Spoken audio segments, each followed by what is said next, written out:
Communication, यही तो इंसानियत की जान है। दो आत्माओं के बीच का पुल है। जब से हमारे पूर्वज टिमटिमाती आग के चारों ओर बैठते थे, हम अपने विचारों, डर और सपनों को बांटना चाहते थे।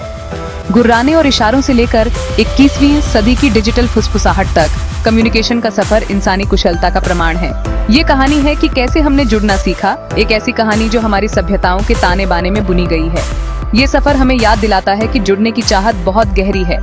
ये इस बात पर जोर देता है कि कैसे साझा की गई कहानियां हमें एक साथ बांधती हैं। और जैसे जैसे हम नई टेक्नोलॉजिकल सीमाओं पर खड़े हैं, हमारे कम्युनिकेशन हिस्ट्री को समझना पहले से कहीं ज्यादा महत्वपूर्ण हो गया है। उस समय की कल्पना करो जब लिखे हुए शब्द नहीं थे, जब दुनिया आवाज और नजारे का एक ताना बाना थी। हमारे पूर्वज प्रकृति की लय से जुड़े हुए, दूरियों को मिटाने के लिए नए नए तरीके खोजते थे। पहाड़ों से उठते हुए धुएं के सिग्नल खतरे का संकेत दे सकते थे या सहयोगियों को सभा के लिए बुला सकते थे। घाटियों में गूंजती ढोल की थाप लय और ताल में बदलाव के जरिए पेचीदा संदेश दे सकती थी। प्राचीन मिस्र में चित्रलिपि, पपीरस पर उकेरे गए जटिल प्रतीक दुनिया की पहली लेखन प्रणालियों में से एक के रूप में उभरे। विशाल साम्राज्यों में संदेशों को कबूतरों को सौंपा जाता था। उनके तेज पंख महाद्वीपों में समाचार और आदेश ले जाते थे। आज के जमाने से देखें तो ये शुरुआती तरीके हालांकि बुनियादी थे, लेकिन रेवोल्यूशनकारी थे। उन्होंने एक ऐसी दुनिया में संबंध बनाए जो अक्सर खामोशी में डूबी रहती थी। वो मानवीय संबंधों की पहली फुसफुसाहट थी जो हवा में तैरती थी। लेखन के आविष्कार ने एक गहरा बदलाव लाया। अब कहानियां और ज्ञान धुंधली यादों या मौखिक परंपराओं तक ही सीमित नहीं रहे। हाथ में लेखनी लिए प्राचीन लेखक मिट्टी की गोलियों और खर्रों पर शब्दों को उकेरते थे, जिससे विचार और सोच स्थायी हो जाते थे। प्राचीन मेसोपोटामिया में कीलाकार लिपि अपने कील के आकार के चिन्हों के साथ फली फूली। नील नदी के किनारे चित्रलिपि मंदिरों की दीवारों और मकबरों को सजाती थी, जो फिरौन और देवताओं की कहानियों को संरक्षित करती थी। लेखन प्रणालियों के विकास से डाक प्रणालियों का जन्म हुआ। संदेशवाहक पैदल या घोड़े की पीठ पर खतरनाक परिदृश्यों को पार करते हुए यह सुनिश्चित करते थे कि लिखित संदेश अपने गंतव्य तक पहुँचे। संचार के ये शुरुआती रूप, हालांकि अभी भी कुछ चुनिंदा लोगों तक ही सीमित थे, ने एक ऐसी दुनिया की नींव रखी जहां ज्ञान को समय और दूरी के पार साझा और संरक्षित किया जा सके। यूरोप में मध्य युग में संचार के नए रूपों का उदय हुआ। पूरे ग्रामीण इलाकों में बिखरे हुए मठ सीखने के केंद्र बन गए। चमकदार पांडुलिपियों पर झुके हुए भिक्षु प्राचीन ज्ञान को जीवित रखने के लिए हाथ से ग्रंथों की श्रमसाध्य तरीके से नकल करते थे।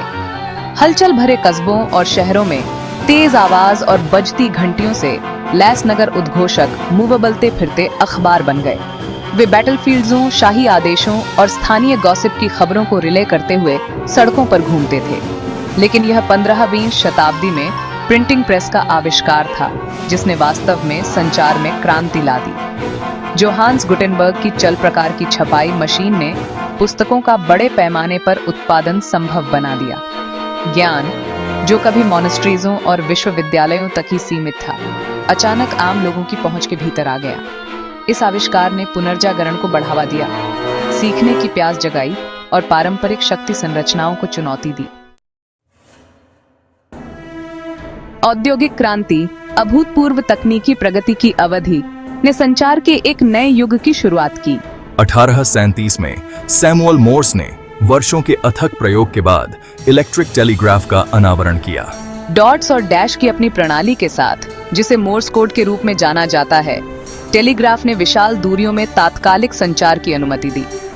जिन संदेशों को घोड़े से यात्रा करने में कभी हफ्ते लगते थे, अब उन्हें मिनटों में रिले किया जा सकता था। फिर आया अलेक्जेंडर ग्राहम बेल का अभूतपूर्व आविष्कार, टेलीफोन। 1876 में बेल के प्रसिद्ध शब्द मिस्टर वॉटसन, यहाँ आओ, मैं तुम्हें देखना चाहता हूँ, ने इतिहास में एक महत्वपूर्ण क्षण को चिह्नित किया। टेलीफोन मानव आवाजों को प्रसारित करने की अपनी क्षमता के साथ ने व्यक्तिगत संचार को बदल दिया, दूरियों को कम किया और लोगों को पहले से कहीं अधिक करीब लाया। 20वीं शताब्दी ने संचार तकनीकों में विस्फोट देखा। 19वीं सदी के अंत में गुग्लिल्मो मार्कोनी द्वारा रेडियो के आविष्कार ने ध्वनि से एकजुट दुनिया का मार्ग प्रशस्त किया। रेडियो प्रसारण, समाचार, संगीत और मनोरंजन लेकर घरों, कार्यस्थलों और यहाँ तक कि युद्ध के मैदानों तक पहुंचे। राष्ट्रपतियों के फायरसाइड चैट को सुनने और अपनी पसंदीदा खेल टीमों का उत्साहवर्धन करने के लिए परिवार अपने रेडियो के आसपास इकट्ठा हुए। फिर आया टेलीविजन अपनी टिमटिमाती छवियों और मनोरम कहानियों के साथ। 1920 के दशक में इसकी शुरुआत हुई और उसके बाद के दशकों में इसे परिष्कृत किया गया।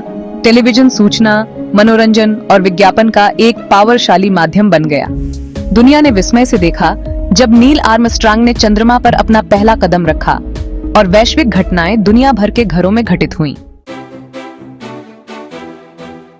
भाग 7, एक डिजिटल डॉन। 20वीं सदी के उत्तरार्ध में डिजिटल युग की शुरुआत हुई। ट्रांजिस्टर के आविष्कार, उसके बाद इंटीग्रेटेड सर्किट के आविष्कार ने अधिक पावरशाली और कॉम्पैक्ट कंप्यूटरों के विकास का नेतृत्व किया।